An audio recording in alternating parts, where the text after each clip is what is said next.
இயேசு கிறிஸ்துவின் இனிய நாமத்தில் வாழ்த்துக்கள். சங்கீதம் 53 அதிகாரமும் 14 அதிகாரமும் ஒரே கருத்துக்களை வலியுறுத்தக்கூடியதாக இருக்கிறது. முதல் 3 வசனங்களிலே பவுலும் இதை புதிய ஏற்பாட்டில் எடுத்து ஆளுகிறபடினாலே இந்த வசனங்களை குறித்து இந்த நாளிலே தியானிக்கலாம். தேவன் இல்லை என்று மதிகேடன் தன் இருதயத்தில் சொல்லிக் கொள்ளுகிறான்.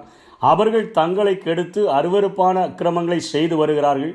நன்மை செய்கிறவன் ஒருவனும் இல்லை, தேவனை தேடுகிற உணர்வுள்ளவன் உண்டோ என்று பார்க்க தேவன் பரலோகத்திலிருந்து மனுபுத்திரரை கண்ணோக்கினார். அவர்கள் எல்லாரும் வழிவிலகி ஏகமாய் கெட்டு போனார்கள். நன்மை செய்கிறவன் இல்லை, ஒருவனாகிலும் இல்லை. இங்கே வேதம் மதிகேடன் என்று அழைக்கிறது உலக பிரகாரமான அறிவில்லாதவர்களையோ அல்லது பிள்ளைகள் தங்களுடைய பாடங்களிலே அவர்கள் முட்டாளாக காணப்படும் பொழுது ஆசிரியர்கள் திட்டுகிற அந்த மதிகேட்டையோ குறித்து இங்கே வேதம் சொல்லிக் கொடுக்கவில்லை. தேவன் இல்லை என்று சொல்லுகிறவன் மதிகேடன் என்று சொல்லுகிறது.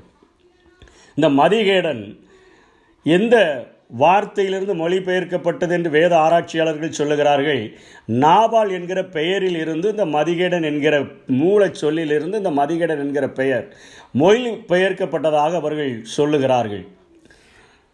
இந்த மதிகேடன் என்று சொல்லுகிறவன் எதற்காக அப்படிப்பட்ட காரியங்களை செய்கிறான் என்று சொன்னால், தன்னுடைய இருதயத்திலே சொல்லிக்கொண்டு தேவனை தேடுகிற உணர்வற்றவனாக பகுத்தறிவை பெற்றிருந்தும் கூட 6வது அறிவாகிய மிருகத்திலிருந்து விசேஷித்த அறிவாகிய பகுத்தறிவை பெற்றிருந்தும் கூட தேவனை தேடுகிறதற்கு உணர்வில்லாதவனாக வழி விலகி என்பது தேவன் இந்த வேதத்திலே நாம் எப்படி வாழ வேண்டும், எப்படி அறநிறை நெறிகளை பின்பற்ற வேண்டும், எப்படி அவருடைய திட்டங்களை தீர்மானங்களை நாம் படித்து பின்பற்றி வாழ வேண்டும், இந்த உலகத்திற்கு நாம் எப்படிப்பட்டவர்களாக வெளிச்சமாக உப்பாக நன்மை செய்கிறவர்களாக இருக்க வேண்டும் என்கிற காரியத்தை அவைகள் போதித்திருந்த போதிலும் தேவனை தேடுகிற உணர்வில்லாதபடியினாலே அவர்கள் வழி விலகி நன்மை செய்கிறதிலிருந்து விட்டு அக்கிரமக்காரர்களாய் வாழ்கிறார்கள் என்று இந்த வேத பகுதி நமக்கு சொல்லிக் கொடுக்கிறது.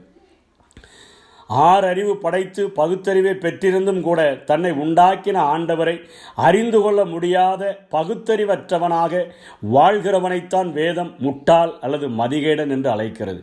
இந்த நாபாலுடைய வாழ்வை கொஞ்சம் திரும்பி பார்த்தோம் என்று சொன்னால் இந்த வசனங்களில் உள்ள பகுதிகள் நமக்கு மிகவும் தெளிவாக புரிந்து கொள்வதற்கு வாய்ப்பு இருக்கிறது. 1 சாமுவேல் 25 அதிகாரத்திலே இந்த நாபாலை குறித்து சொல்லப்பட்டிருக்கிறது. மாகோனிலே ஒரு மனுஷன் இருந்தான். அவனுடைய தொழில்துறை கர்மேல் பர்வதத்தில் இருந்தது. மகா பாரி குடித்தனக்காரனாய் இருந்தான். பெரும் செல்வந்தனாக இருந்தான். அவன் முரடனாகவும் இருந்தான், துராக்கிருதனமாய் இருந்தான் என்று சொன்னால் தீய செயல் புரியக்கூடியவனாக அவன் இருந்தான். இப்படிப்பட்ட ஒரு மனிதன் தன்னுடைய செல்வ செருக்கினாலே தேவனை அறிகிறதற்கும் தான் வாழ்கிற நாட்டிலே ஆளுகிற சவுலை ஆண்டவர் தள்ளிவிட்டு தாவீதை ராஜாவாக ஏற்படுத்திவிட்டார், தாவீதுக்குத்தான் நிலையான வீட்டை கட்டப்போகிறார் என்று சொல்லி அந்த தேசத்தின் மேல் பற்றுள்ளவர்கள் அதை அறிந்திருந்த போதிலும், குறிப்பாக அவனுடைய ஊழியக்காரனிடத்தில் வேலை செய்கிறவர்களும் அவனுடைய மனைவியும் அறிந்திருந்த போதிலும் கூட அவன் அத்தனை அறிவில்லாதவனாக செயல்படுகிறதை கீழ்கண்ட சம்பவங்களில் இருந்து நாம் பார்க்கலாம். இப்பொழுது தாவீது 600 பேரோடு கூட காட்டில் வசித்து கொண்டிருக்கிறான். இந்த நாபால் என்பவனுக்கு 3000 ஆடுகளும் 1000 வெள்ளாடுகளும் இருக்கிறது.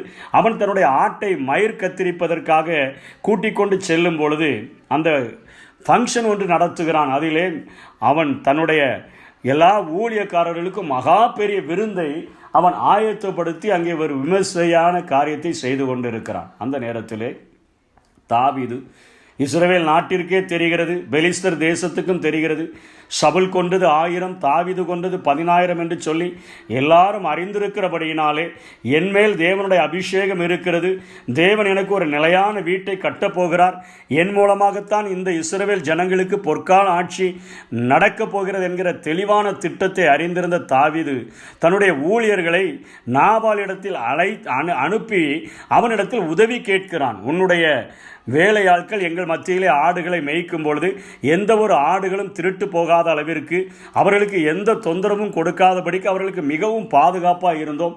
இப்பொழுது எங்களுக்கு உன்னுடைய உதவி தேவைப்படுகிறது, எனக்கு நீ கொடுக்க வேண்டும் என்று சொன்ன பொழுது இந்த முரடனான நாபால், இந்த மதிகேடன் தேவனுடைய திட்டத்தை, தாவீதின் மேல் தேவன் வைத்திருந்த நோக்கத்தை அறிய மனதில்லாதவனாக, ஈசாயின் மகன் யார், தாவீது யார், இன்றைக்கு எஜமானிடத்திலிருந்து ஓடி போகிற அநேக ஊழியக்காரர்கள் உண்டு.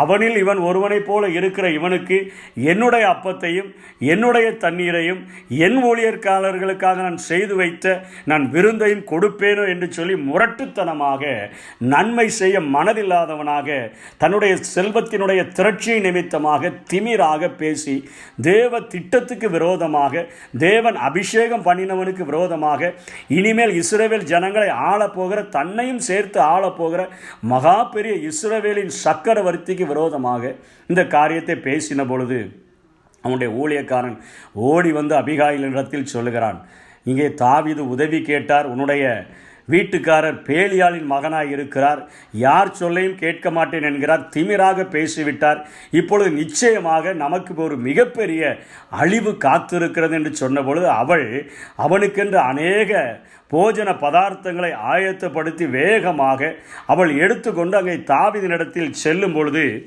அவள் 25ஆம் வசனத்திலே அவள் சொல்லுகிறாள்,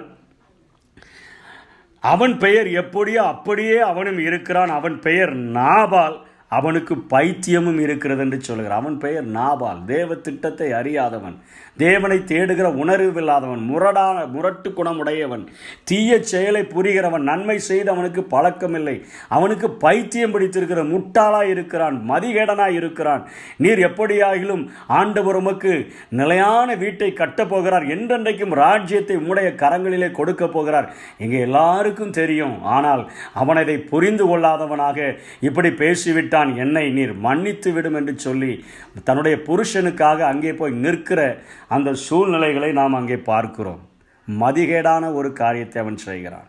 தேவனை தேடுகிற உணர்வில்லை என்று சொல்லுகிறாள், தேவனுடைய திட்டத்தை அறிந்து கொள்ள மனமில்லாதவன் என்று சொல்லுகிறான், வழிவிலகி வாழ்கிற ஒரு மனிதன் என்று சொல்லுகிறான், நன்மைக்கு பதிலாக அக்கிரமத்தை செய்கிறேன் என்று சொல்லுகிற ஒரு காரியத்தை பார்க்கிறோம். இந்த சம்பவத்தினுடைய பின்னணியில் இருந்து இந்த சங்கீத பகுதியை நாம் பார்த்தோம் என்று சொன்னால் நமக்கும் தெளிவாக தெரிந்துவிடும். இன்றைக்கு நாம் அதிகாலையில் எழுந்து நாம் தேவனை தேடுகிற உணர்வுள்ளவர்களாக நாம் இருக்கிறோமா? தேவனுடைய முகத்தை காண்கிறவர்களாக நாம் இருக்கிறோமா? சங்கீதக்காரன் சொல்லுகிறான், நான் விழிக்கும் போது உமது சாயலில் நான் திருப்தியாவேன். நாம் விழிக்கும் போது எந்த சாயலில் திருப்தியாகிறோம்?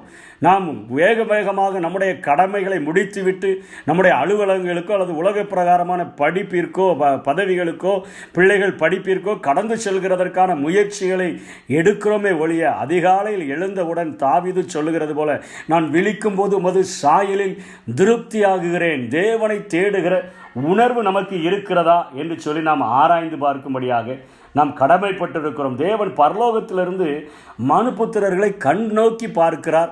அவர்களுக்கென்று எப்படி வாழ வேண்டும் என்கிற ஒரு மேனுவல் புக்கு போல இந்த வேதத்தை எழுதி கொடுத்து அறநெறிகளை அவர்களுக்கு சொல்லிக் கொடுத்து, ஒரு மனிதனானவன் ஆறறிவு படைத்தவன் இப்படிதான் வாழ வேண்டும், குடும்பத்தில் இப்படி வாழ வேண்டும், தன்னுடைய சமுதாயத்தில் இப்படி வாழ வேண்டும், மற்றவர்களிடத்தில் இப்படி வாழ வேண்டும், அவன் அக்கிரமக்காரனாய் வாழக்கூடாது, அவன் நன்மை செய்கிறவனாய் வாழ வேண்டும் என்கிற அநேக தெளிவான நல்லவனாய் வாழக்கூடிய ஒரு வழிமுறைகளை, அதற்கு மேலாக பரலோகத்திற்கு செல்லக்கூடிய வாழ்க்கையை இந்த பூமியில் வாழத்தக்கதாக இந்த வேதம் போதித்த போதிலும் அவர்கள் வழி விலகி என்று சொல்லப்படுகிறது. உம்முடைய யோசனைகள் எங்களுக்கு முக்கியமில்லை ஆண்டவரை, நீரே இல்லை என்று சொல்லுகிறோம். அப்பொழுது உம்முடைய ஆலோசனை எங்களுக்கு எதற்கு?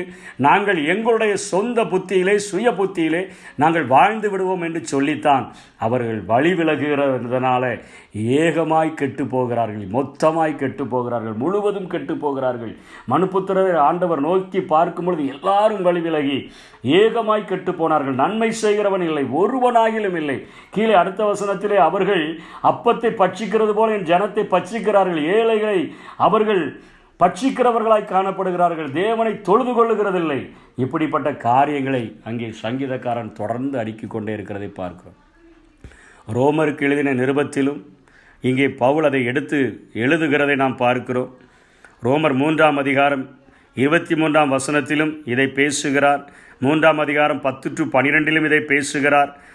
இப்படியாக அவர் அந்த வசனங்களை எடுத்தாண்டு மக்களுக்கு போதிக்கிறதை நாம் பார்க்கிறோம். இன்றைக்கு நம்முடைய வாழ்க்கையில், ஆண்டவரே நாங்கள் மதிகட்டவர்களாய் வாழ்கிறோமா? நம்மை தேவனை தேடுகிற உணர்வில்லாதவர்களாய் வாழ்ந்தோம் என்று சொன்னால் நம்மை குறித்து வேதம் சொல்லுகிறது, நீங்கள் மதிகட்டவர்கள் என்று சொல்லி.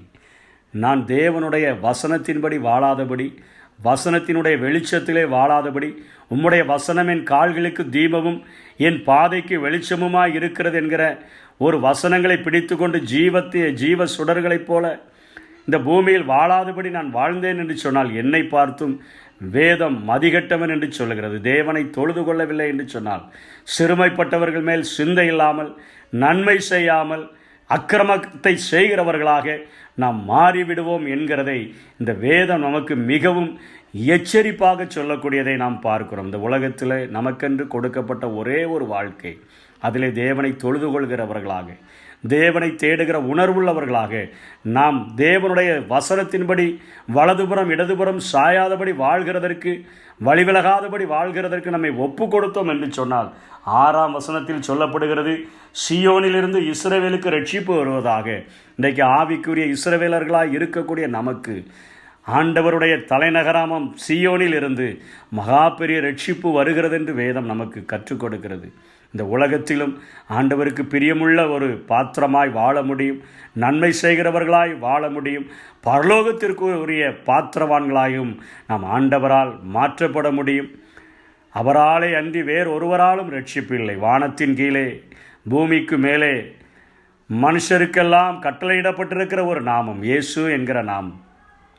அவருடைய நாமமே அல்லாமல் வேறொரு நாமம் கட்டளையிடப்படவும் இல்லை. அப்படிப்பட்ட ஒரு ஆண்டவரை நாம் தொழுது கொள்ள கடமை உள்ளவர்களாக இருக்கிறோம். இன்றைக்கு பிசாசுகளிடத்தில் கேட்டால் கூட அவைகள் அழகாக சொல்லுகிறது. லேகியோன் சொல்லுகிறது, என்ன சொல்லுகிறது? இயேசுவே, தாவீதின் குமாரனே, தேவனுடைய குமாரனே, எங்களை வேதனைப்படுத்தவா வந்தீர்? இயேசுவே, தேவனுடைய குமாரனே, இயேசு என்கிற ஒத்துக்கொள்ளுகிறது. தேவனுடைய குமாரன், தேவன் இருக்கிறார், அவருடைய குமாரனாகிய இயேசு என்பதை ஒத்துக்கொள்ளுகிறது. காலம் வரும் முன்னே என்று சொன்னால், நாங்கள் எங்களுக்கென்று ஒரு நரகம் ஆயத்தமாக்கப்பட்டிருக்கிறதே, அந்த நரகத்தில் தள்ளுகிறதற்கென்னும் நாட்கள் இருக்கிறதே, அதற்கு முன்பாகவே எங்களை ஏன் வேதனைப்படுத்த வந்தீர் என்று சொல்லுகிறது. யாக்கோபு 2ஆம் அதிகாரம் 19ஆம் வசனத்திலே யாக்கோபு சொல்லுகிறார், பிசாசுகளும் விசுவாசித்து நடுங்குகின்றன என்று சொல்லுகிறார். அப்படிப்பட்ட பிசாசுகளும் நடுங்குகிற அந்த தேவனை பார்த்து நடுங்குகிற அவரை நாம் அண்டிக் கொண்டோம் என்று சொன்னால் நாம் நிச்சயமாக ரட்சிக்கப்படுவோம். அப்படிப்பட்ட கிருபைகளை தேவன் நமக்கு தந்தருவாராக. ஆமென்.